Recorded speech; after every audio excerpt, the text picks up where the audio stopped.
एक और एग्जाम्पल है एसएचएम का, सिंपल हार्मोनिक मोशन का। तो दिख रहा है बेहतरीन डायग्राम।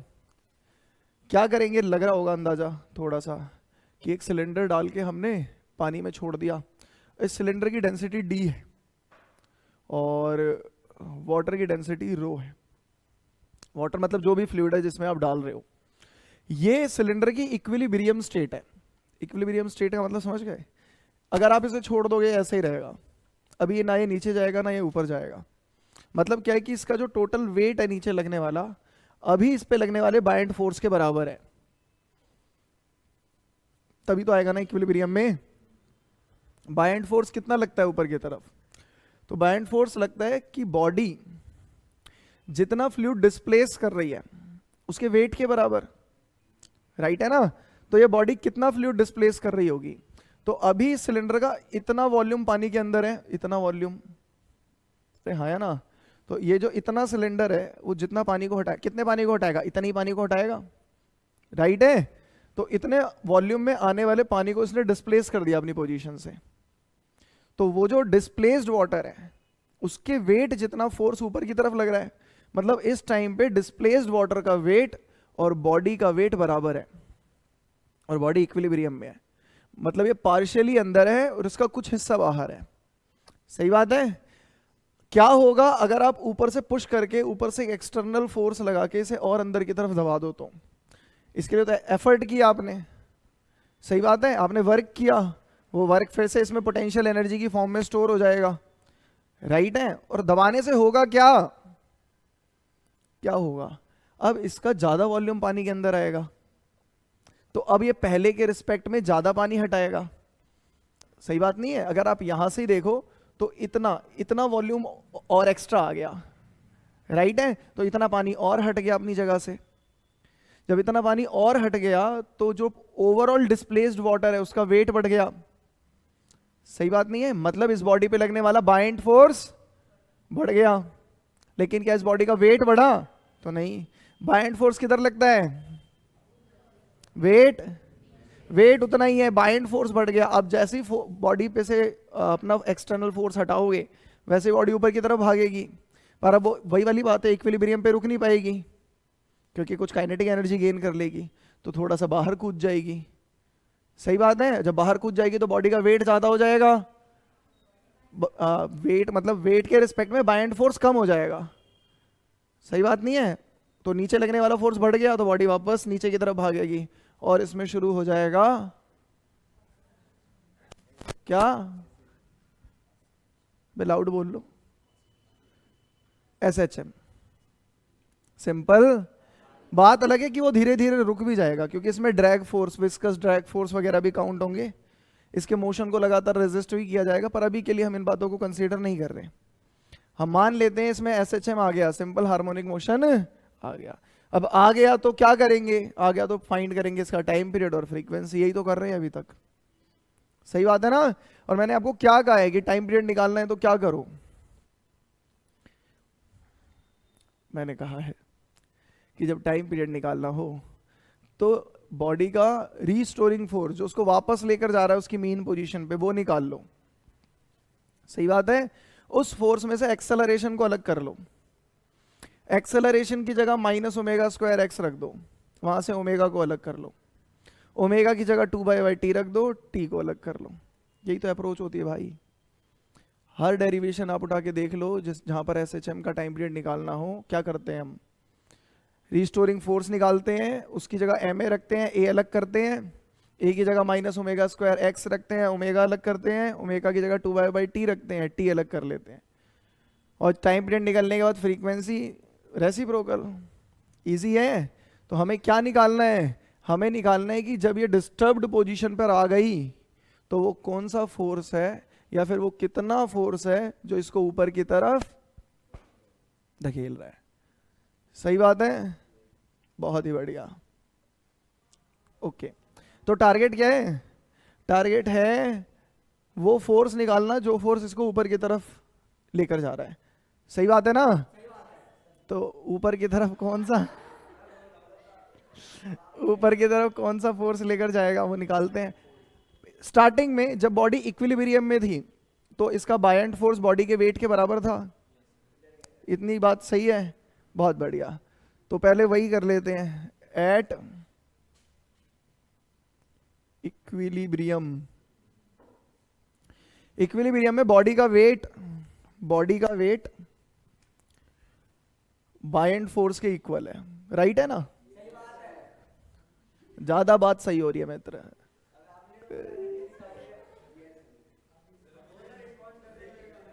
तो बॉडी का वेट कितना, क्या मैं लिख दूं बॉडी का वेट मतलब बॉडी का mass into gravity, buoyant forces displaced water का वेट इनटू ग्रेविटी, ये क्या मास, सॉरी डिस्प्लेस्ड वाटर का मास, ठीक है, ये क्या है, mass of displaced water into gravity, यही तो होता है बायंट फोर्स। बहुत बढ़िया। मास को मैं क्या लिख सकता हूं इस बॉडी का, अगर मास निकालना है तो वॉल्यूम इनटू डेंसिटी बॉडी की, ग्रेविटी, और ये क्या वॉल्यूम, कितना वॉल्यूम, डिस्प्लेस्ड वाटर का वॉल्यूम, पूरे का वॉल्यूम नहीं, पूरे पानी का वॉल्यूम लेके क्या करेंगे, केवल जो डिस्प्लेस्ड वाटर है उसका वॉल्यूम, और इनटू में डेंसिटी किसकी, फ्लूइड की जो भी है, राइट है, और ग्रेविटी। ये क्या है, ये वॉल्यूम होगा किसका, मतलब कि क्रॉस सेक्शन एरिया इनटू में ये लेंथ, तो cross section area into length D G, इसमें भी यही ए एल रो जी, सही बात है? अरे यहां पर जो एल आएगा स्मॉल नहीं आएगा, कैपिटल आएगा। बताओ क्यों कैपिटल एल किया मैंने? अगर आप स्मॉल एल करते ना, हाँ अगर आप स्मॉल एल करते तो जितना सिलेंडर पानी में डूबा हुआ है केवल उतने सिलेंडर का वेट आता, पर अगर ये बॉडी इक्विलिब्रियम में है तो उसका इंटायर वेट बायंट फोर्स के इक्वल है, सही बात है? और इंटायर वेट मतलब कि कैपिटल एल, पूरी लेंथ लेनी है आपको, सही बात? कुछ कैंसिल हो रहा है, ए कैंसिल, जी कैंसिल, तो एक चीज मिलती है आपको यहां से कि एल डी की वैल्यू इसके बराबर होगी, राइट? ओके, और जैसे आप डिस्टर्ब कर दोगे उसको मीन पोजीशन से, तो अब ऊपर की तरफ रीस्टोरिंग फोर्स लगने वाला है। अब मैं कह रहा हूं ऊपर की तरफ रीस्टोरिंग फोर्स कितना लगेगा, तो जो नेट बायंट फोर्स है, इसको जैसे ही आपने इस पे फोर्स लगाया, ये नीचे गया तो इसका अब और वॉल्यूम पानी में गया, तो पहले से ज्यादा वाटर डिस्प्लेस हो गया, तो बायंट फोर्स बढ़ गया, तो अब एक नया बायंट फोर्स लगेगा, उसको मैं बोल देता हूं एफ बी, जो न्यू बायंट फोर्स है आपका, ठीक है? और वो कितना होगा, तो अभी जितना वॉल्यूम डिस्प्लेस हो रहा है उसका वेट, तो अभी कितना हो रहा है, तो क्रॉस सेक्शन एरिया, पहले एल लेंथ डूबी हुई थी, अब एल प्लस एक्स लेंथ डूब गई है, सही बात है? और इनटू में डेंसिटी ऑफ फ्लूइड और ग्रेविटी, यही तो नया बायंट फोर्स होगा। क्या ये नेट डिस्प्लेस्ड वाटर का वेट है? हाँ ये वेट है, कैसे, ग्रेविटी को मास से मल्टीप्लाई कर रहा हूं, और ये मास किसका है, किसकी डेंसिटी ली है, फ्लूइड की, तो फ्लूइड का मास है, और वॉल्यूम किसका है, जितना ये सिलेंडर पानी में डूबा हुआ है, इसका ही वॉल्यूम क्यों लिया, क्योंकि जितना सिलेंडर पानी में डूबा है उतना ही तो वॉल्यूम डिस्प्लेस हो रहा होगा, सही बात है ना? अद्भुत है। तो ये आपका न्यू बायंट फोर्स है। बॉडी पे लगने वाला रीस्टोरिंग फोर्स, ऊपर की तरफ जो फोर्स लग रहा होगा वो कितना होगा, तो मैं कह रहा हूं जितना भी आपका बायंट फोर्स है नया, उसमें से माइनस कर दो वेट, न्यू बायंट फोर्स क्योंकि बढ़ गया है, उसमें से वेट माइनस कर दो, वेट माइनस कर दो बायंट फोर्स में से, इतने ही फोर्स से ऊपर जाएगा अब वो, सही है? साथ में एक माइनस भी आएगा, आपको पता है क्यों आएगा, बहुत अच्छे। तो एफ की वैल्यू कितनी आ गई आपकी, माइनस ऑफ एफ बी कितना है हमारा, तो मैं लिख दूं A L rho G plus A X rho G, है जी, A L rho G plus A X rho G, minus weight, cylinder का वेट, इस सिलेंडर का नेट वेट, मतलब टोटल वेट कितना होगा इसका, तो ए टोटल लेंथ, डेंसिटी और ग्रेविटी। कुछ कैंसिल हो रहा है क्या? क्या मैं ए एल डी जी से ए एल रो जी काट दूं? ऐसे कैसे काट दोगे, कट रहा है यार, A L D G A L rho G के बराबर है। यहाँ से भी देख लो एल डी और रो जी तो बराबर ही है, रो एल बराबर है, मतलब कि ये और ये इस और इसके बराबर है, बाकी ए और जी ए और, समझ रहे हो ना मैं क्या कह रहा हूँ, या रिप्लेस करके फिर काटूं? तुम्हें मजा आता है मेहनत करवाने में। मैं इस एल रो की जगह पर एल डी डाल रहा हूं, चलेगा? तो एल रो की जगह पर एल डी प्लस में A X rho G minus A L, अब काट दें, बहुत बढ़िया। तो रीस्टोरिंग फोर्स मिल गया आपको minus of A X rho जी। यहां अगर आप पहुंच गए किसी भी एसएचएम में तो टाइम पीरियड फिर यूं निकलता है, बाकी की कहानी आपको पता ही है, सही बात है।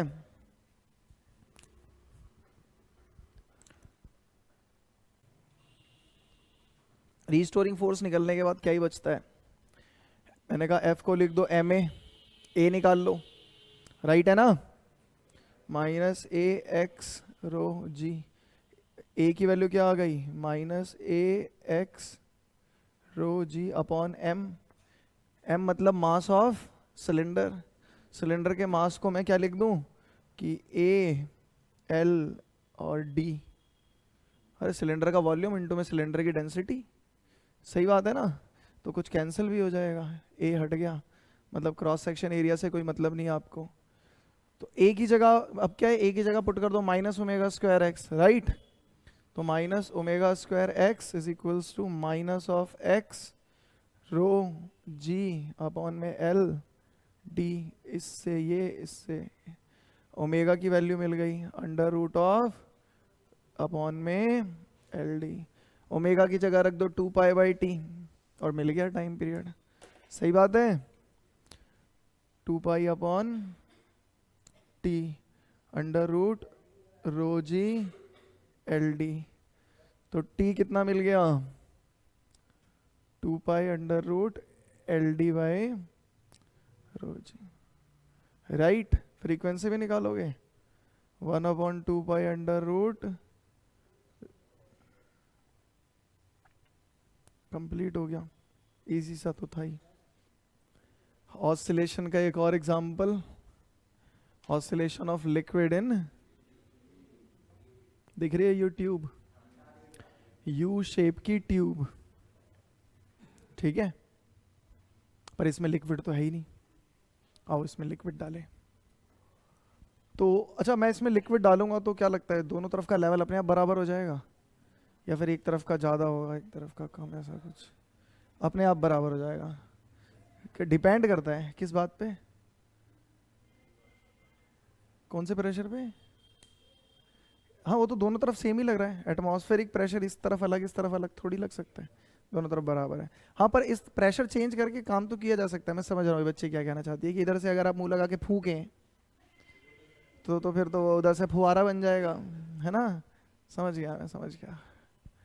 तो यहाँ पर हमने एक लिक्विड फिल कर दिया, दोनों तरफ का लेवल बराबर है, सही है, बोलो, थोड़ा ज़्यादा भर दिया कम भरे हैं थोड़ा, ओहो इतनी सुंदर, खराब हो जाएगा डायग्राम, थोड़ा कम भरते हैं, अब सही है, लिक्विड तो भरो,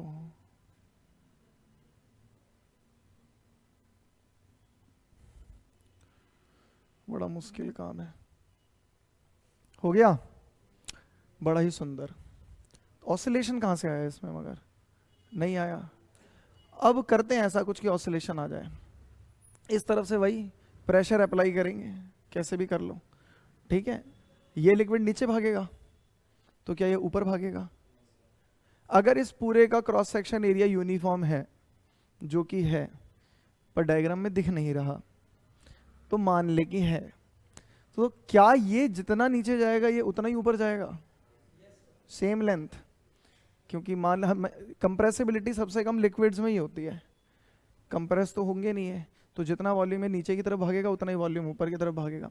क्रॉस सेक्शन एरिया अगर यूनिफॉर्म है तो वॉल्यूम को दूसरा फैक्टर कौन सा छेड़ेगा? लेंथ, तो जितनी लेंथ नीचे उतनी लेंथ ऊपर, सही बात है। तो ये तो इक्विलिब्रियम की बात हो गई। अब इक्विलिब्रियम इसका डिस्टर्ब करते हैं, डिस्टर्ब कर दें तो मान लो कि ये यहाँ पर आ गया और ये यहाँ पहुँच गया, चलेगा? और ये थी इसकी इक्विलिब्रियम पोजीशन। जितना ये ऊपर गया है उतना ही ये नीचे मूव किया होगा। सही बात है। मतलब अगर ये डिस्प्लेसमेंट y है तो ये भी डिस्प्लेसमेंट y ही होगी। मतलब टोटल डिस्प्लेसमेंट कितनी, 2y। तो फिर से वही निकालना है आपको, इसका टाइम पीरियड, फ्रीक्वेंसी वगैरह। तो क्या करें टाइम पीरियड निकालने के लिए,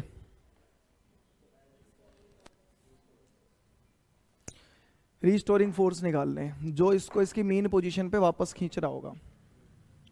तो आपके हिसाब से कैसे निकालें उसे, इसको इसकी मीन पोजीशन पे वापस धकेलने वाला फोर्स कौन सा है? ग्रेविटी फोर्स है। इसको अगर मैं आगे लूं पोजीशन को, तो यहां पर क्या इसके ऊपर जितना भी वाटर है उसका वेट पड़ रहा है यहां पर, और ये जो वेट है यही वो फोर्स है जो इसको वापस धकेलेगा। अरे हाँ है ना। मतलब इस पोजीशन के ऊपर का जितना भी पानी है उसका वेट रीस्टोरिंग फोर्स का काम करेगा। सही बात है, चलेगा? हाँ, तो उसका वेट तो निकाल ही सकते हो आप। तो रीस्टोरिंग फोर्स क्या होने वाला है आपका, माइनस तो आएगा ही, पता है आपको, है ना। वेट है तो ग्रेविटी से मल्टीप्लाई कर दो, बचा क्या, मास। मास निकालने का क्या तरीका होता है, वॉल्यूम इनटू डेंसिटी। तो वॉल्यूम इनटू में डेंसिटी ऑफ लिक्विड। वॉल्यूम कितना, तो क्रॉस सेक्शन एरिया मान लो इस ट्यूब का ए है, तो ए इनटू में लेंथ का वेरिएशन, लेंथ का 2y कितना, 2y। सही है। इसके बाद तो सारा काम बहुत आसान होता है, राइट है। इसकी जगह क्या रख देंगे, ma माइनस ऑफ ए, ये a है, a 2y अपॉन मास हटा के इसी स्टेप में कर दे नीचे। बहुत अच्छे। तो किसका मास, मास किसका, पूरे लिक्विड का जो भरा हुआ है अंदर, राइट है। तो पूरे लिक्विड का मास कैसे निकालोगे, क्रॉस सेक्शन एरिया इनटू में पूरी लेंथ ट्यूब की उतनी जिसमें लिक्विड भरा हुआ है, ठीक है। और डेंसिटी जी से भी मल्टीप्लाई करें तो नहीं, फिर तो वेट आ जाएगा, अपने को तो मास चाहिए। कुछ कैंसिल हुआ, ए की वैल्यू मिल गई। लो क्या हो गया, हाँ जी। और उधर बैठ जा जाके, कह रहा यहां बुला रहा था ना मैं, minus of 2y g upon में l। अब ए की जगह आपको पता है क्या करना है, यहां पे y रखेंगे, राइट है। अब कुछ कैंसिल हुआ, ओमेगा कितना मिल गया, अंडर रूट ऑफ 2, सही है, मिल गया, खत्म। तो इसकी जगह रख दोगे आप 2π/t।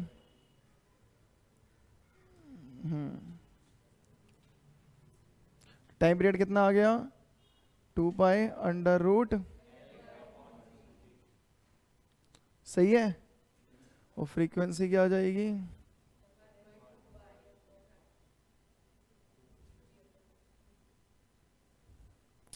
बिजली की तेजी दिखाएं और लिख लें।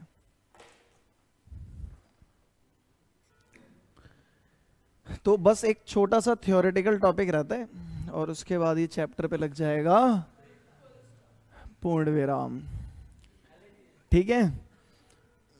ओके, तो लिखो, damped simple harmonic oscillation, DAMPED, damped, damped damped जो भी है, हाँ ठीक है ठीक है ठीक है, SHM।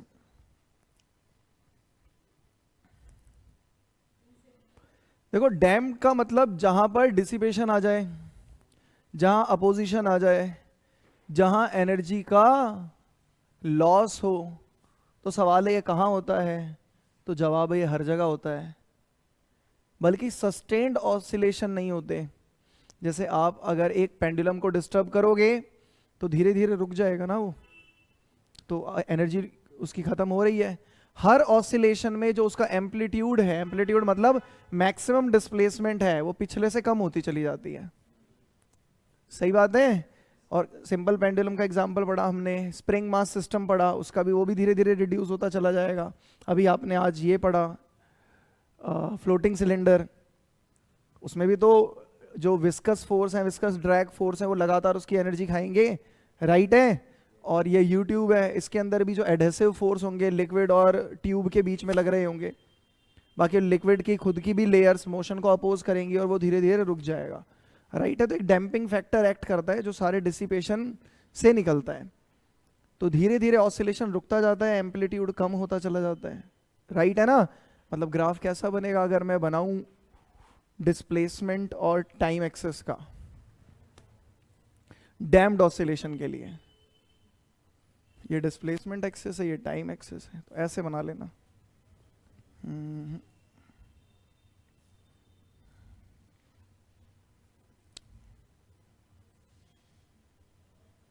समझ रहे हो क्या हो रहा है? एम्पलीट्यूड लगातार कम होता चला जा रहा है, राइट है। लिख लो क्या होता है। When oscillation occur with decreasing amplitude, when oscillation occurs with decreasing amplitude and energy due to the action of dissipative forces,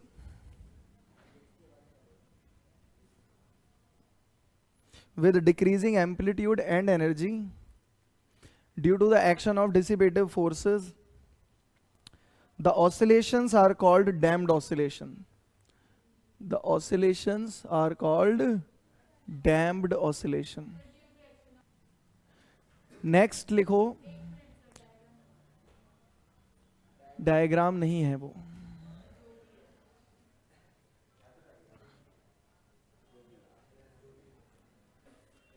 next topic है आपका, लिख लो, free forced and resonant oscillation. Free forced and resonant oscillation. Free forced and resonant oscillation. अब free oscillation का मतलब होता है कि जब कोई ऑसिलेटर अपनी नेचुरल फ्रीक्वेंसी के साथ ऑसिलेट कर रहा हो। मतलब आप किसी पार्क में गए और वो जो झूला होता है ना, अरे होता नहीं है, जो पीछे से खड़े होकर धक्का मारते हैं वो, हाँ, आपको एक पर्टिकुलर पोजीशन से डिस्प्लेस किया और छोड़ दिया, ठीक है, तो वो अपने आप ऑसिलेट करने लगेगा और आप कोई मूवमेंट नहीं कर रहे, आप बस आंख बंद करके उस पर बैठे हुए हो, तो वो अपनी नेचुरल फ्रीक्वेंसी के साथ ऑसिलेट कर रहा है। ये हो गया फ्री ऑसिलेशन। फोर्स्ड ऑसिलेशन के लिए मैंने क्या किया, एक आप लोगों के पीछे ही एक मशीन खड़ी कर दी जिसमें जो कुछ ऑब्जर्व नहीं कर रही। उसका काम क्या है, ऐसे मशीन है वो, आंखें तो है नहीं उसकी, ऐसे उसमें 2 आर्म बनी हुई है और वो यूं करके फोर्स लगाती है। उसका काम बस ये है। समझ रहे हो क्या होगा इससे? तो जब आप ऑसिलेट करते हुए आगे गए, अभी भी फोर्स चल रहे हैं, इसकी एक फ्रीक्वेंसी है जिससे वो लगातार फोर्स लगा रहा है, समझे आप।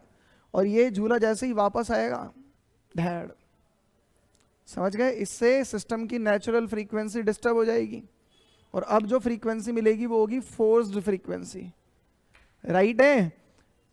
यहां पर 2 फ्रीक्वेंसी हैं, एक तो सिस्टम की फ्रीक्वेंसी है, मतलब कि आपके ऑसिलेटर की फ्रीक्वेंसी है, एक फ्रीक्वेंसी वो है जिससे फोर्स लग रहा है, राइट है ना। रेजोनेंट कंडीशन होती है जब नेचुरल फ्रीक्वेंसी और फोर्स फ्रीक्वेंसी मैच कर जाए, जब सिस्टम का एनर्जी लॉस 0 हो जाए और मैक्सिमम एफिशिएंसी शो करे वो। मतलब क्या है कि अब जो ये जो धक्का लग रहा था, ये एग्जैक्टली उसी फ्रीक्वेंसी पे लग रहा है जिस फ्रीक्वेंसी के साथ ये ऑसिलेट कर रहा है, और एकदम सिंक्रोनाइज्ड मोशन है कि ये आगे गया, इसके हाथ पीछे गए, ये पीछे आया, हाथ आगे आया और धैड़ धक्का मारा, फिर ये आगे गया, ये पीछे गए, ये इधर आया और धड़, समझ रहे हो? तो सिस्टम की नेचुरल और फोर्स फ्रीक्वेंसी मैच हो चुकी है, अरे हाँ या ना?